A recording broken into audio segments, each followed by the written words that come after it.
Press freedom in the world today is one of the most vital tools to the development of nations. People need access to the information that shape their opinions, but when those who bring the government closer to them are stifled, such a nation struggles. Journalists in Africa today are gagged, threatened and pressured in the course of doing their jobs. In the absence of press liberty, the stability of a nation becomes a tall order and a more complex process. For more on press freedom, I'm now being joined by Jonathan Razan, who is a senior Africa researcher, Committee to Protect Journalists. Jonathan, good to see you, and thank you for your time. Where would you place press freedom in Africa and the world at the moment? Well, first of all, thank you for having me. Press freedom right now across Africa and the world is in a pretty dire situation.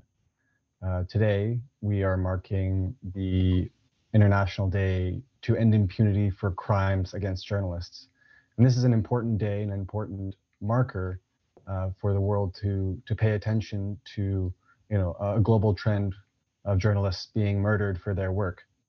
Recently, we published our annual impunity index, which highlights countries around the world where journalists are murdered in connection with their work and no one is held accountable. At the top of this list for the last 7 years actually is Somalia. Also, at the top of this list in terms of African countries is South Sudan. In both of these countries, journalists have been murdered, and there has either been no political will or an inability to hold those responsible to account. This is a global phenomenon, as the data point that you had up on the screen before.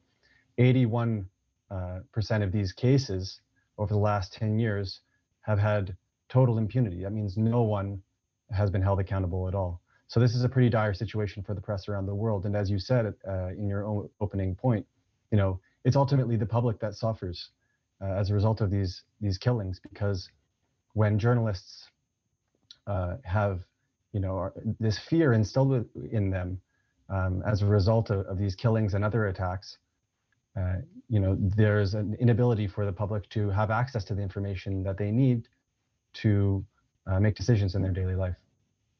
Quickly, Jonathan, looking at the 81%, which you also highlighted in the last 10 years, sadly, these were committed in countries where we have a democracy, not military regimes. How does this sit well in trying to analyze such an amount of impunity on the continent at the moment?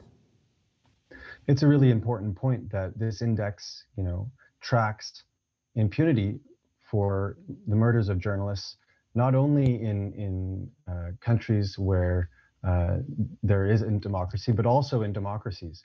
This is an issue of political will, whether or not authorities are committed to holding those responsible for attacks against journalists, the murders of journalists, to account. And it's really a global crisis where, across various forms of government, there just isn't the commitment to ensure that the press at large can go into the field to do their jobs with the knowledge that their government is going to pursue those who attack them.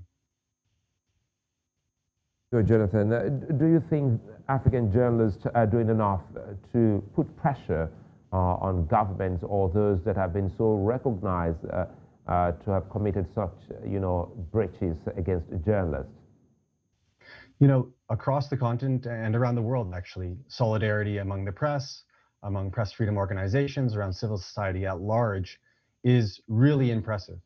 This is something, a small good news story in this whole thing is that journalists and civil society around the world are coming together and, demanding accountability. What we need now is for governments around the world, those who have political power, to meet those needs with political will, with concrete action to signal that those who attack journalists will be held accountable. Well, Jonathan Razan, many thanks for speaking with us. Thank you so much for having me.